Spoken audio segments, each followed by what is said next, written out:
Hello students, स्वागत है आपका हमारे यूट्यूब चैनल आई स्मार्ट सॉल्यूशन पर। आज की क्लास में हम आपके साथ क्लास 12 के first chapter electric charges and field के लास्ट टॉपिक के बारे में डिस्कस करने वाले हैं। जैसे कि आपको पता है कि हमारे लास्ट वीडियो आपके पास गॉस थ्योरम की थी। ये आपके लिए पता है इंपॉर्टेंट टॉपिक है, लेकिन गॉस थ्योरम के एप्लीकेशन काफी इंपॉर्टेंट है, जिसमें कि पहला एप्लीकेशन 2018 के पेपर में भी काफी बार पूछा गया है। कितनी बार हमारे पास कंपार्टमेंट पेपर में भी इसके एप्लीकेशन काफी बार आए हैं। सो मैं आपको बता दूं, ये टॉपिक हमारे लिए काफी इंपॉर्टेंट है। तो दोनों ही हम इस बार 2020-21 के में पेपर में हमारे पास दो एप्लीकेशन है गॉस थ्योरम के, जो दोनों ही इंपॉर्टेंट है। हम यहाँ पर डिस्कस करते हैं। वैसे तो 3 एप्लीकेशन है, यहाँ पर 2 एप्लीकेशन काफी इंपॉर्टेंट है। दोनों ही डिस्कस करते हैं, कैसे उनका डेरिवेशन कर सकते हैं डायग्राम की हेल्प से। बहुत ज्यादा इंपॉर्टेंट टॉपिक है, तो इसलिए आप अच्छे से उसे प्रिपेयर कर लें। आई होप सो कि वीडियो आपको बहुत ज्यादा पसंद आए। वीडियो आपको पसंद आए तो वीडियो को लाइक करना ना भूलें।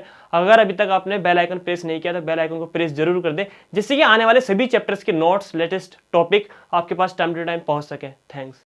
आइए कि जैसे कि मैंने आपको बताया कि हम क्या गॉस थ्योरम के दोनों एप्लीकेशन यहाँ पर डिस्कस करने वाले हैं। पहला एप्लीकेशन क्या है, मैंने उसे लिख लिया है, टाइम की वेस्टिंग ना हो इसलिए। एप्लीकेशन ऑफ गॉस थ्योरम में पहला एप्लीकेशन हमारे पास इलेक्ट्रिक फील्ड हमें यहाँ फाइंड करना है। दोनों एप्लीकेशन में हमें इलेक्ट्रिक फील्ड फाइंड करना होता है यहाँ पर, लेकिन इनफाइनेटली लॉन्ग चार्ज वायर वाला एप्लीकेशन है। ये फर्स्ट एप्लीकेशन है, मैं आपको बता दूं ये इंपॉर्टेंट है बहुत ज्यादा।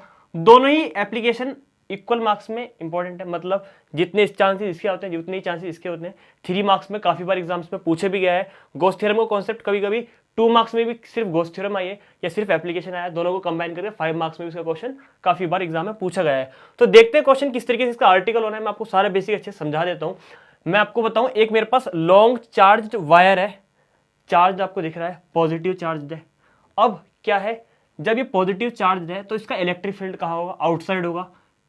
तीनों सरफेसेस पे पहला सरफेस हम आपने देखा, ये मेरे पास सिलेंड्रिकल, मेरे पास कोई वायर है तो उसका एक ये पोर्शन, एक ये पोर्शन, एक ये कर्व वाला पोर्शन।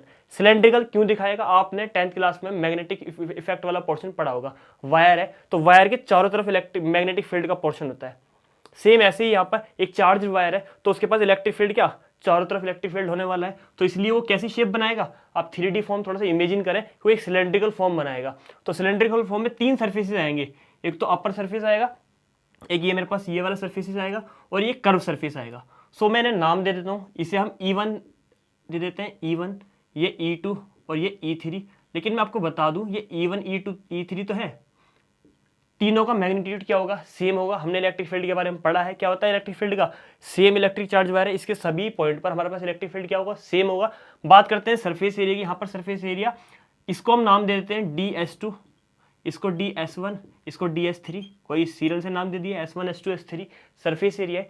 इनके मिड में एंगल जरूर देख लेना, क्योंकि मैंने पीछे भी डिस्कस किया था आपको गॉस थ्योरम में भी और इलेक्ट्रिक फ्लक्स में भी, कि इनके मिड में एंगल क्या होने वाला है। अगर सरफेस की डायरेक्शन और E इनके मिड में एंगल क्या होगा, तो जो इसका एंगल होगा इनके मिड में थीटा 0 डिग्री होगा। क्यों, आप इमेजिन करें, इलेक्ट्रिक फील्ड भी आउटसाइड है, पॉजिटिव है तो आउटसाइड होगा ऑब्वियस है, और S सरफेस एरिया जो है वो भी आउटसाइड ही होगा, क्योंकि यही सरफेस एरिया है और यही मेरे पास इलेक्ट्रिक फील्ड है। तो दोनों के मिड का एंगल क्या होगा, 0 होगा। लेकिन बात यहाँ पर करेंगे तो यहाँ पर इलेक्ट्रिक फील्ड की डायरेक्शन तो ये है मुझे, लेकिन सरफेस का है ऊपर की साइड है। तो सरफेस ये मेरे पास, इसके मिड में अगर एंगल कोई पूछता है तो एंगल होगा 90 डिग्री। सेम यहाँ पर होगा और सेम यहाँ पर एंगल कितनी डिग्री होगा, 90 डिग्री होगा मेरे पास DS3 और DS1 के मिड में। तो DS2 में मेरे पास एंगल कितना है, थीटा है, जो कि 0 डिग्री है।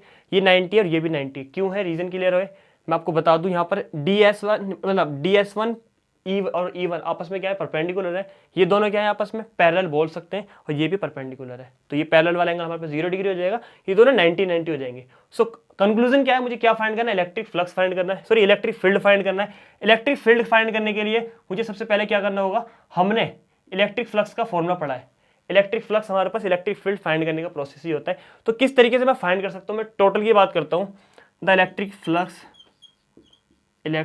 Flux of long charge wire. आप इस क्वेश्चन की थ्योरी थोड़ी सी ज्यादा लिख कर आएंगे, जैसे मैंने आपको बताया कि इनके मिड का एंगल ये है, इसका सरफेस ये है, इसका सरफेस, सब कुछ आप थ्योरी में मेंशन कर आएंगे।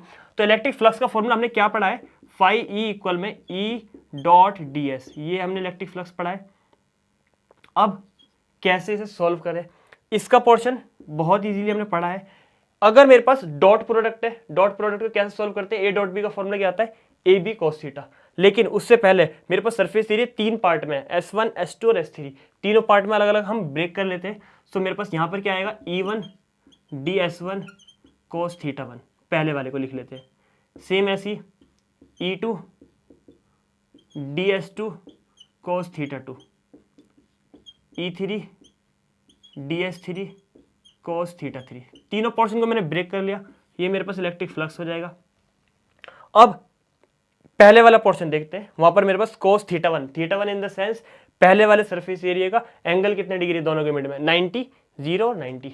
सो 90 पुट करते हैं, ये सेम मेरे पास E ds1 सेम है cos 90, ठीक है। सेम यहाँ पर आते हैं, यहाँ पर ds2 है, यहाँ पर एंगल कितना है, 0 डिग्री है, ठीक है। नेक्स्ट थर्ड वाले में मेरे पास कितना है एंगल, 90 डिग्री है। ये पॉइंट मैं आपको क्लियर करता चलता हूँ क्या, कि ये ट्रिग्नोमेट्रिकल टेबल से यहाँ पर मुझे वैल्यू रखनी है। यहाँ कॉन्सेप्ट में cos 90 की वैल्यू 0, यहाँ पर भी 0, इट मीन्स ये दोनों फंक्शन कैसे हो जाएंगे, 0 हो जाएंगे, सिर्फ ये वाला पार्ट रिमेन होगा। सो मेरे पास फाई ई इलेक्ट्रिक फ्लक्स क्या फॉर्मूला आने वाला है, ये भी 0 हो जाएगा। ये मेरे पास E2 बाहर लिख लेते हैं, ds2 और cos θ की वैल्यू 1 हो गई तो मेंशन करने की नीड नहीं है, ये सेम। अब सरफेस एरिया किसका, सिलेंड्रिकल पार्ट का कर्व सरफेस एरिया। मैं आपको बता दूं, जो मेरे पास लॉन्ग चार्ज वायर है, लॉन्ग चार्ज वायर है ऑब्वियसली कैसे होगी, इसमें चार्ज डेंसिटी होने वाली है। तो चार्ज डेंसिटी का फॉर्मूला हमने पढ़ा है, क्या होता है, मैं यहाँ पर सरफेस चार्ज डेंसिटी, क्या फॉर्मूला पढ़ा आपने, पीछे इसके फॉर्मूले पढ़े होंगे, मैंने आपको यहाँ पे जब इसके फॉर्मूले वाली वीडियो आपको साथ डिस्कस की है, इस चैप्टर के सारे इंपॉर्टेंट फॉर्मूले पीडीएफ बनाकर मैंने आपको प्रोवाइड किए हैं। अगर आपने अभी तक नहीं देखी है, चैनल पर विजिट करिए, उसकी पीडीएफ आपके साथ वहाँ पड़ी हुई है। आप सारे फॉर्मूले एक साथ प्रिपेयर कर लेंगे, आपके बोर्ड में आपके न्यूमेरिकल करते टाइम बहुत ज़्यादा हेल्पफुल होने वाले हैं वो। तो सरफेस चार्ज डेंसिटी का मेरे पास फॉर्मूला क्या होता है, फॉर लाइन के लिए मेरे पास लैम्डा इक्वल में Q/L फॉर्मूला होता है। अब L क्या है यहाँ पर, लेंथ ऑफ वायर, L यहाँ पर है लेंथ ऑफ वायर। और कोई आपसे यहाँ से L की वैल्यू पूछे तो L इक्वल में क्या आ जाएगा, L इक्वल में Q/λ, L की वैल्यू आ जाएगी।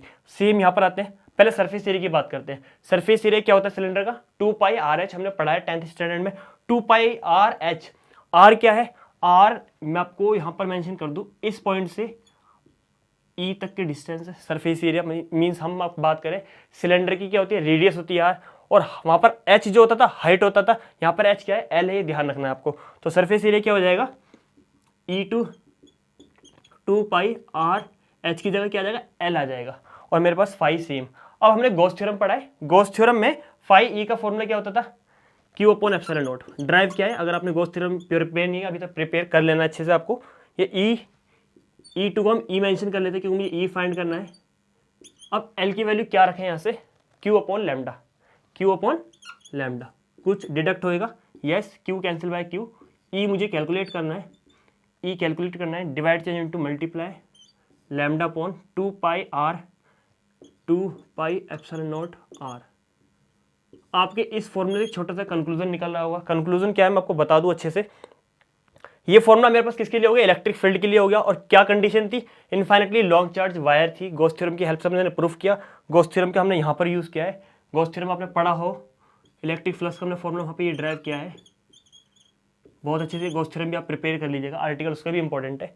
और ये क्या है, लाइन चार्ज डेंसिटी वाला है। सरफेस के लिए यहाँ लिख देंगे आप लाइन चार्ज डेंसिटी, कन्फ्यूजन हो कभी आप सरफेस वाला ना लगा दें। अब बात करते हैं इसकी एक और पॉइंट की, दूसरे एप्लीकेशन की। लेकिन मैं आपको बता दूं यहाँ पर एक पॉइंट लर्न रखना अच्छे से। यहाँ पर इस एप्लीकेशन में इलेक्ट्रिक फील्ड इनवर्सली प्रोपोर्शनल है किसके, रेडियस के। रेडियस क्या है, मैं आपको रेडियस का मतलब लॉन्ग जो चार्ज वायर है वहां से लेकर सरफेस की आउटर द बाउंड्री वहां तक के डिस्टेंस है हमारे पास। ये फॉर्मूला आपके लिए बहुत ज्यादा यूजफुल रहेगा। आइए डिस्कस करते हैं सेकंड एप्लीकेशन के बारे में। सेकंड एप्लीकेशन गॉस थ्योरम की हेल्प से किस तरीके से होने वाला है। सो आइए कि डिस्कस करते हैं सेकंड एप्लीकेशन के बारे में गॉस थ्योरम के। मैंने इसे भी प्रिपेयर कर लिया है, ये मैंने डायग्राम प्रिपेयर किया है। डायग्राम को भी आपको समझाते हैं, है कौन सा, लॉन्ग इनफाइनाइट प्लेन शीट वाला ये डायग्राम है, मींस एप्लीकेशन है, काफी बार इंपॉर्टेंट पूछा गया है। तो डिस्कस करते हैं क्या है। एक मेरे पास प्लेन शीट है जिसे मैंने पॉजिटिवली चार्ज कर दिया है। ऑब्वियस सी बात है, अगर मेरे पास ये, इसे क्या बोलते हैं, सरफेस है, यहाँ पर सरफेस चार्ज डेंसिटी आएगा।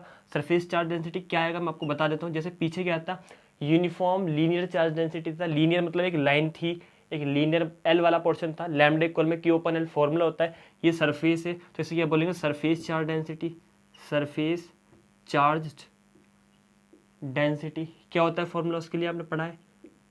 फॉर्मूला होता है हमारे पास सिग्मा इक्वल में क्यू अपॉन एस लिख लेते हैं, या फिर हम सरफेस एरिया ही हमें पता होना चाहिए, एरिया लिख लेते हैं ए, इससे हमें डाउट नहीं होगा। ठीक है, क्या होता है सिग्मा इक्वल में क्यू अपॉन ए। सरफेस हमारे पास अगर कोई आपसे क्यू की वैल्यू पूछेगा, जैसे पीछे भी पूछी थी, तो सिग्मा ए आएगा। न्यूमेरिकल में जैसे यूज होगा हम उसे यूज कर लेंगे। तो सरफेस चार्ज डेंसिटी वाला पोर्शन आ गया। अब इलेक्ट्रिक फील्ड, मैंने इसे ऐसे क्यों सिलेंड्रिकल क्यों क्रिएट किया, सरफेस है मेरे पास, सरफेस है तो उसके इधर भी इलेक्ट्रिक फील्ड होगा और इधर भी इलेक्ट्रिक फील्ड होगा। इससे कोई भी पर्टिकुलर डिस्टेंस आर डिस्टेंस पर मुझे इलेक्ट्रिक फील्ड पी पॉइंट पर इलेक्ट्रिक फील्ड फाइंड करना है।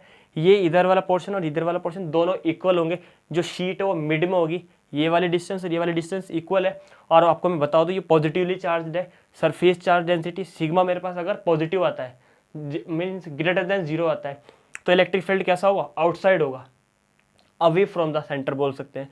अगर मेरे पास सिग्मा की वैल्यू लेस देन, अगर सिग्मा की वैल्यू 0 से ग्रेटर आ जाए तो हमारे पास अवे होगा, मतलब आउटसाइड द सेंटर होगा।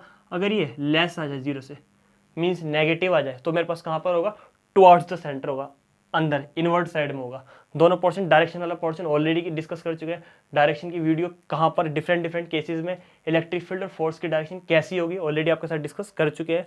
ये वाला पोर्शन क्लियर। अब ये पी डैश और ये पी पॉइंट है, इन दोनों ही पॉइंट पर मुझे इलेक्ट्रिक फील्ड फाइंड करना है। मैं इलेक्ट्रिक फील्ड के बारे में आपको पहले भी बता चुका हूँ, क्या कि इसका मैग्नीट्यूड सेम रहेगा, डायरेक्शन बेशक डिफरेंट है लेकिन मैग्नीट्यूड कैसा रहेगा, सेम रहेगा। तो इलेक्ट्रिक फील्ड फाइंड करने के लिए जैसे फर्स्ट एप्लीकेशन में मैंने क्या फाइंड करा, इलेक्ट्रिक फ्लक्स फाइंड करा, सेम ऐसे ही यहाँ पर भी देखते हैं। तो ये वाला पोर्शन क्या है, ये सरफेस ए है जिसे मैं एस भी कॉल कर सकता था। इसे क्या बोलते हैं, इसे एरिया ऑफ क्रॉस सेक्शन बोलते हैं। इस वाले पार्ट को, सिलेंडर का ये वाला part area of cross section, area of cross section.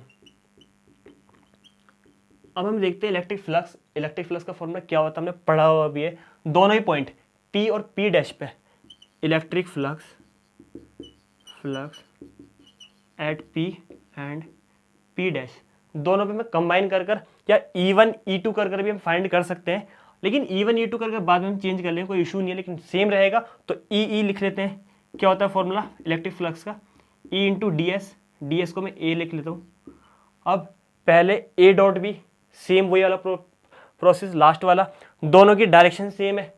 इसी सरफेस पे मेरे पास वो होगा, मेरे पास नॉर्मल होगा, सरफेस एरिया की भी डायरेक्शन यही है, तो 90 डिग्री हो जाएगा मेरे पास, सॉरी 0 डिग्री हो जाएगा। एरिया ऑफ क्रॉस सेक्शन की डायरेक्शन भी यही है, ए की और ई की भी, इनके मिड का एंगल क्या हो जाएगा, 0 हो जाएगा। cos 0 की वैल्यू 1 होती है। सो मैं डायरेक्टली लिख लेता हूँ ई पहले वाले पोर्शन का प्लस ई सेकेंड वाले पोर्शन का। समझ में आया कैसे? मैं दोबारा से आराम से बता देता हूँ कैसे आया ये सब, एक लाइन में कोई इशू नहीं है। यहाँ पर हम पहले लिखेंगे ई के लिए E1 A cos theta 1, E2 A cos theta 2। क्यों लिया? E1 E2 दोनों ही सेम है, इसे चेंज कर लेंगे, E ही लिख सकते हैं। A दोनों का एरिया दोनों ही पोर्शन का सेम होगा, दोनों इक्वल अमाउंट में, दोनों सेम रेडियस पे है। थीटा 1 थीटा 2 ये भी सेम होंगे, कितना होगा 0 डिग्री होने वाला है। सो सॉल्व करते हैं। E मेरे पास मैग्नीट्यूड सेम रहता है तो E लिख सकता हूँ। यहाँ पर cos थीटा 1 की वैल्यू क्या आएगी, 0 आएगी, cos 0 की वैल्यू 1 हो जाएगी। सेम ये वाला आने वाला है EA। आपने गॉस थ्योरम पढ़ी है, गॉस थ्योरम में मैंने पीछे लास्ट आर्टिकल में भी ड्राइव किया था, क्या था सॉरी गॉस थ्योरम डिस्कस कर चुका है, लास्ट एप्लीकेशन में मैंने इसका यूज किया था। फाई E इक्वल में Q upon epsilon not, Q upon epsilon not put करते हैं, ये सेम 1 और 1 2 हो जाएगा। यहाँ पर Q अपॉन एप्सिलॉन नॉट ये हो जाएगा 2EA। अब Q की वैल्यू अगर मैं आपसे पूछूं तो ये वाली वैल्यू पुट कर सकते हैं, सिग्मा A पुट करते हैं। Q की वैल्यू यहाँ पर sigma A upon epsilon not equal में 2EA, A से A कैंसिल। सो E का फॉर्मूला मेरे पास क्या ड्राइव हुआ, E इक्वल में सिग्मा अपॉन 2 एप्सिलॉन नॉट। ये काफ़ी इंपॉर्टेंट है, 1 मार्क्स में मैंने काफ़ी बार इस पेपर में देखा है। मल्टीपल चॉइस क्वेश्चन में से कुछ इसके जो ऑप्शंस होते हैं सिग्मा अपॉन एप्सिलॉन नॉट होता है वो, जबकि इसका ऑप्शन नहीं है। आपको ये ध्यान रखना है, इनफाइनाइटली प्लेन शीट वाला अगर केस है सो यहाँ पर 2 आना है। ज़्यादातर बच्चे इसकी मिस्टेक कर देते हैं इसके क्वेश्चंस को लेकर। होप सो एप्लीकेशंस दोनों ही गॉस थ्योरम के लिए आपके बहुत ज़्यादा यूजफुल रहेंगे, आपके लिए आपके एग्जाम्स के पॉइंट ऑफ व्यू से इंपॉर्टेंट टॉपिक है, इसलिए हमने डिस्कस करना चाहा। मैं आपको बता दूं कि हम अपने चैनल पर सीरीज फॉलो कर रहे हैं सभी इंपॉर्टेंट आर्टिकल की, फिजिक्स के लिए 2020-21 के बोर्ड एग्जाम स्टूडेंट्स के लिए। वीडियो आपको पसंद आई थी, वीडियो को लाइक करना ना भूलें। अगर आपको वीडियो में कोई भी डाउट है, कॉन्सेप्ट का क्लियर नहीं है, तो आप हमें कमेंट बॉक्स में अपने डाउट को मेंशन करना ना भूलें, जिससे कि हम अपनी आने वाली वीडियोस में आपके डाउट को क्लियर कर सके। थैंक्स।